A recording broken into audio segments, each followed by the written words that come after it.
शेर जंगल का राजा है तो उसे राजा किसने बनाया? किसी जानवर ने उसे वोट नहीं दिया, किसी ने उसे ताज भी नहीं पहनाया, फिर भी पूरा जंगल उसे राजा मानता है। सोचा है क्यों?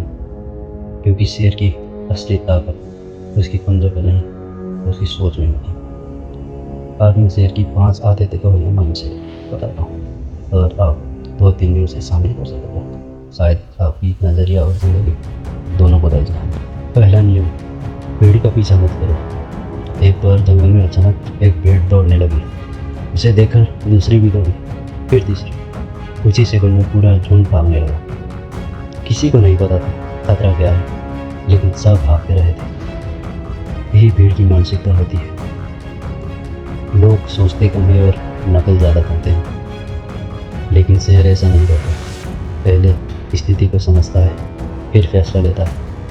अगर आप हर फैसले को लोगों को देखकर लोगे तो आपकी सोच भी भीड़ के जैसे ही हो जाएगी। दूसरा नियम, मौके का इंतज़ार मत करो। एक बार जंगल में जब शिकार कम हो गया तो सब दूसरे जानवर शिकायत करते रहे, बहाने बनाते रहे, किस्मत को दोष देते रहे। लेकिन शेर वो नया रास्ता ढूंढता है, नई रणनीति बनाता है और मौके का इंतज़ार नहीं करता, वो खुद मौका बनाता है। सफल लोग भी समय का सही इंतज़ार नहीं करते, वो समय को ही सही बना देते हैं। तीसरा नियम, लोग क्या कहेंगे, इस बीमारी को छोड़ना पड़ेगा। इस बीमारी की वजह से बहुत से लोग अपना सपना जी नहीं पाते हैं, क्योंकि वो लोग अपने सपनों से ज़्यादा लोगों की राय को मायने रखते हैं। शेर कभी दूसरा जानवर क्या करता है उसे कोई फर्क नहीं पड़ता है, क्योंकि उसको पता है भूखने वाले जो कुत्ते होते हैं ना, वो कभी काटते नहीं हैं। जिस दिन इस बीमारी को त्याग कर जब आप अपना पहला कदम उठाओगे, तभी आपकी पहली जीत की शुरुआत हो चुकी हो। चौथा नियम, अपना फैसला खुद लो। जंगल का राजा शेर है, इसका मतलब ये नहीं कि वो बहुत ताकतवर है। इसका मतलब ये है कि उसने अपना फैसले की जिम्मेदारी खुद लेता है। जब वो शिकार करता है, सफल हो या असफल, तो दोनों ही सूरत में खुद की जिम्मेदारी लेता है। वो अपनी जिम्मेदारी से भागता नहीं है, उसका समाधान कैसे करना वो ढूंढता है। जब तक आप खुद की फैसला खुद नहीं लेते, आप जब तक खुद की फैसले की जिम्मेदारी खुद नहीं उठाते, आप कुछ नहीं कर सकते। आखिरी और 5वां नियम, समस्या नहीं समाधान ढूंढो।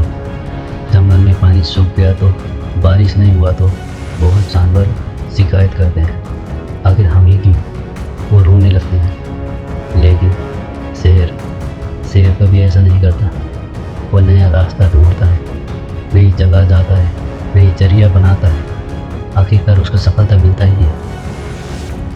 इसीलिए अपनी परेशानियों को गिनाने से अच्छा है नई रास्ता, नई जगह और नए समाधान कैसे पाना है उस पर गौर करो, तभी तुम्हारी पहली सफलता तुम्हें मिल जाएगी। खुद को कभी ये सवाल पूछा है कि तुम शेर की तरह जी रहे हो, भीड़ की तरह?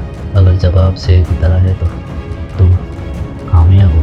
अगर जवाब भीड़ की तरह है तो तुमको बहुत कुछ करना बाकी है। खुद को आज से बदलना शुरू करो। सिर्फ जीतना ही तुम्हारा मंजिल नहीं, जीना ही तुम्हारा मंजिल नहीं है। सम्मान और कामयाबी से जीना ही तुम्हारी मंजिल होना चाहिए। अपनी मंजिल को पाने के लिए कुत्ते की जैसी वफादारी रखो और दुनिया का सामना करने के लिए शेर की जैसी मानसिकता को रखो, क्योंकि रास्ता बहुत लंबा है और दुनिया तुम्हें रोकने के लिए हर कदम पर कोशिश करेगी।